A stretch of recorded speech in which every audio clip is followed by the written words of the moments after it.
Hi, I'm Davies. In the early days of learning music, in the early 60s and playing in pubs and clubs or halls or what have you, there wasn't an awful lot of rock music or blues music or music that I used to listen to, but one of the most impressive bands I saw was the Rolling Stones. And they used to play in the club, Studio 51, and it was off Leicester Square. So I was like 15. I couldn't get into any of the clubs, so they used to let me in the back door. But also have to remember, apart from the West End, there's a few clubs that I used to get in illegally, but there was local halls where there were bands that Rod Stewart used to play in a local band in Archway. There was bands called the Flea Wreckers and the Flea Trekkers, but they're all kind of like coming out of that type of style of playing, like the Shadows, and they weren't quite cutting it for me anyway. So I was looking for the gritty guitar, bluesy. There wasn't very many at all, really. I listened to everything in our house. There was everything from Hank Williams, Perry Como, Doris Day, Leadbelly. He was a black blues guy from America. Everything. And I used to home in on records that had guitar riffs. Loved riffs. It was great. I love that riff, and that's one of those infectious kinds of, bass riff guitar. And the name Bibolo, it's kind of cool. Smiling, take us to the hinge. That's wonderful. I love that. I like that. So he got something in his throat. The singer, it's lovely character. It reminds me of a mixture of early Kinks, Squeeze, and a bit of Blur, sort of mashed in, but I think one of the most important people from my generation, early 60s, late 50s, was one of the biggest influences would have been Chuck Berry. And I think he really kind of wound the whole thing up a notch. He had a great voice, he looked cool, and he used to dance and play, and he had humour, and he had the whole package, everything. My mum bought me a Harmony Meteor for 45 quid on what they call high purchase. It was like put 2 quid down and pay £1 a month for whatever. And that was the guitar that I recorded on when we did all our early recordings. Like even pre-dating You Really Got Me, and the same guitar I used on that. There's me, Ray, and there were 6 elder sisters, and most of them played piano, and they all sang. And you have to remember they were the kind of, in our house growing up, it was more like kind of like a folk thing, how folk music evolved. When on Saturday night or weekends, the family would get together and sing their own party piece or have a few drinks.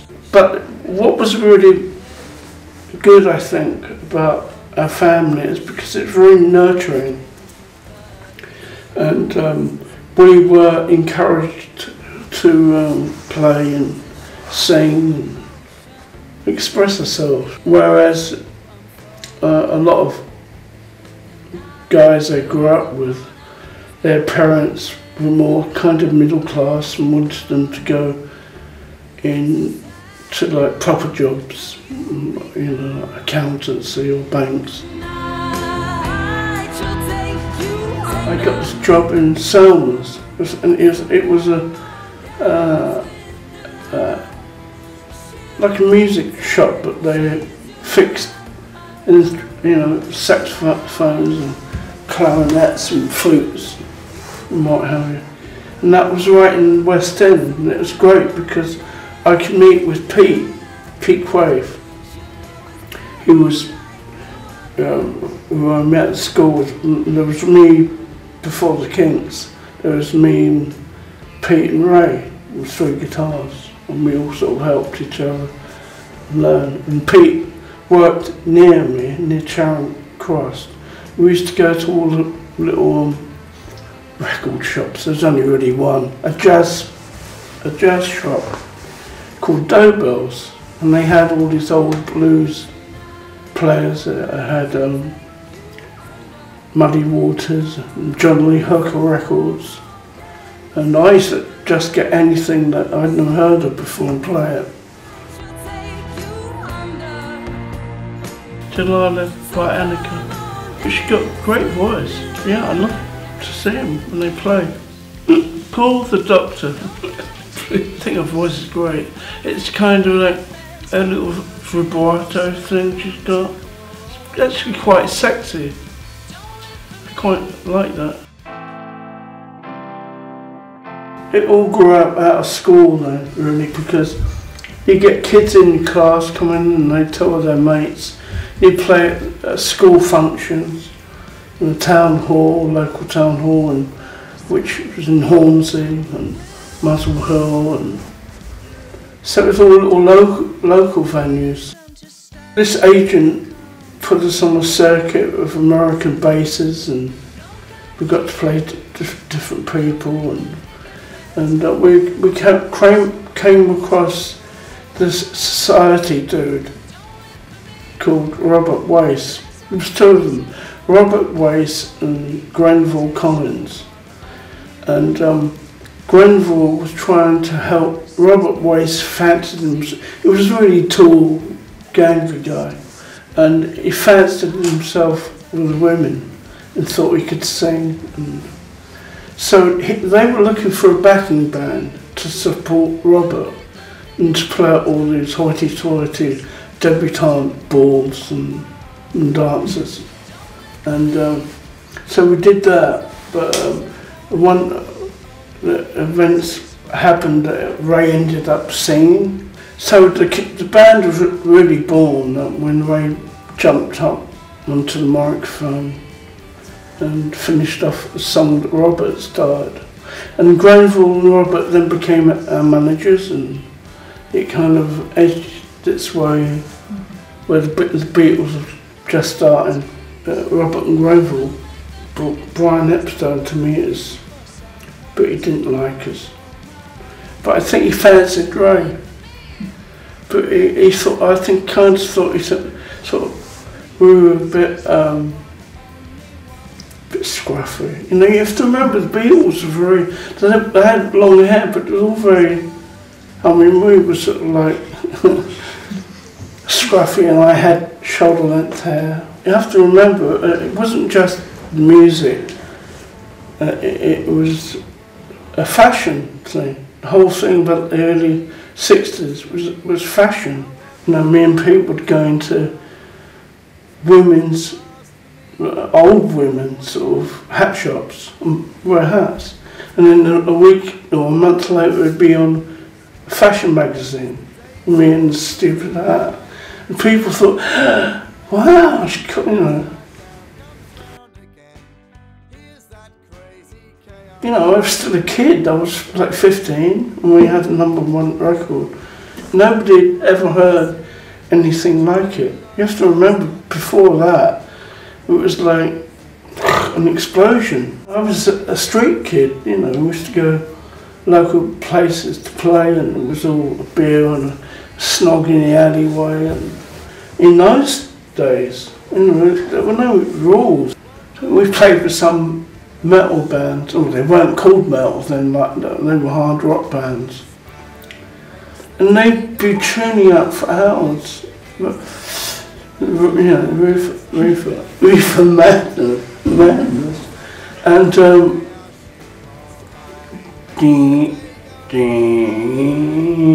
him and that flatting.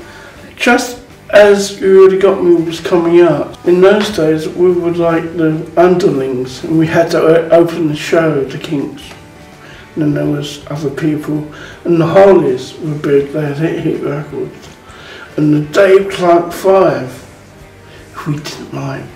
I remember doing 2 shows a night was the worst, because I could get a bit stoned for the early show, but someone started a second show, I was a bit wrecked. So, and one night I was so bad, the second show, they gave me coffee and everything, but I was out with it, and pills and booze, and they had a revolving stage in this place in Handsworth or somewhere in Birmingham, and so the curtain's open, the stage is going round, okay, and as the curtain's open, I get a full flat on my face, all the kids are screaming, I almost think it's part of the show, you know. And luckily it went all the way around so they could pick me out when I got round the other side. So it's pretty crazy. Whoever did think of the name The Kinks, I think it might have been one of our managers, but whoever did think of it was kind of, we were, you know, all the connotation to what Kinks means, if you look it up in the dictionary or encyclopedia or whatever. It means something a bit twisted, a bit odd, quirky, you know, stuff like that. And we were. The thing between me and Ray, I think it was just the fact that, you know, you're living in the same space almost. You know, on the road and off it, and you don't sit in a car and start to get really pissed off with each other. I think you have to be an eternal optimist to survive in this business, because it's very cruel. It can be glamorous, but it can be horrible, really horrible. You know, you're waking up 4 o'clock in the morning in some strange hotel in Cleveland, and make you feel like shit, and you want to go home. And you know, Holiday Inns in the 70s were awful. That smell. Well, it was in the front room, you know, your mum's house. It's sort of, you know, it was like, we had no recording equipment or stuff, we just played in the front room.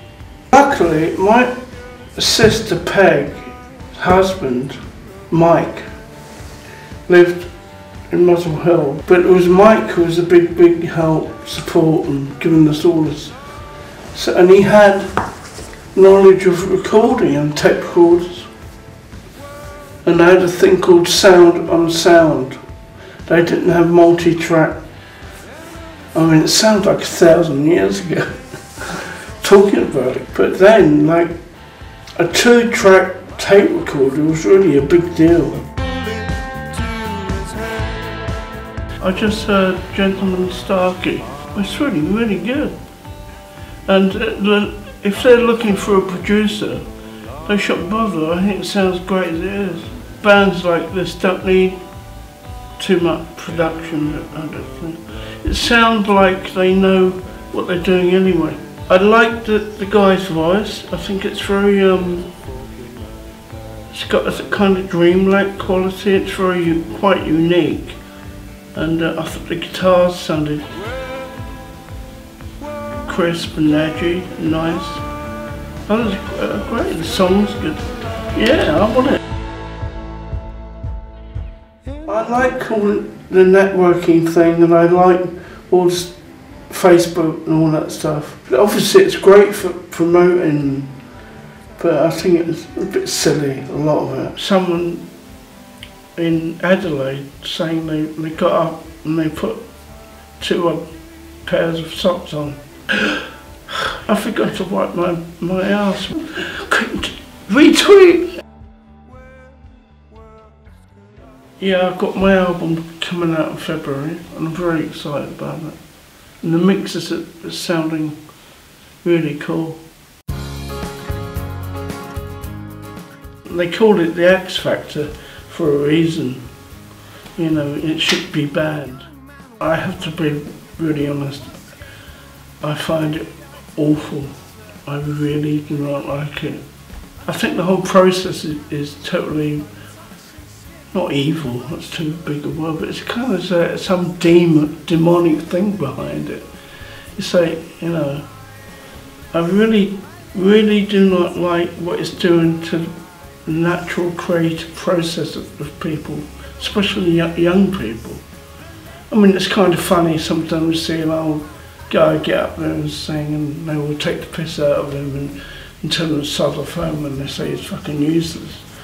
But it's all that judgmental thing, judging somebody's way of self-expressing themselves on media as big as the TV, and the ego and that's involved with some of these judges. I mean, it's not healthy. Self-expression is something that comes from your soul or your heart. Not, maybe I can be famous, so I better sing like Whitney Houston, because I know that judge likes. When I was a kid, it was I'll be a fireman or footballer, or I want to play guitar. But it's probably, you know, I want to be famous. You know, but hang on, at what? Being famous?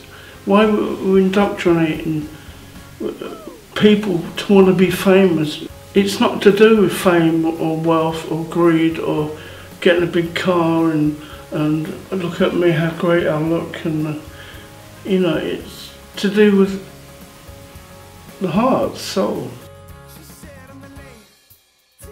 The music business, I've never liked. I've never enjoyed being in the music business, except obviously it's got great benefits. If you're up there and you're making money, you feel great. But I think the good and the bad thing about what's happened with the Kinks is that it's like we've always been brought back down to earth. We've had great success, and then bugger all. It's like, what are we going to do? Oh, it's a flop and people don't like us, and you know, and then luckily it's come up again into a big shot again. It's corporatised and it's money, and you can't do anything. You can't, you know, there must be a way of nurturing that natural creativity the kids have, like small kids, in a good way, rather than with waving a dollar bill in front of them. But saying that, I've got great optimism about the human spirit, the creative. I think creativity is going to explode. It's really going to help us move forward in the future, not just with music, with everything. I think that's a big thing that I would say to young aspiring guitar players or writers or bands, because it's always best, even if you fuck up terribly, it's always best to do what feels right for you, because when other people start getting involved and they say, oh, why don't you do it this way, do it that way, and it's best to always just go with your gut feeling about music, whatever it is you play.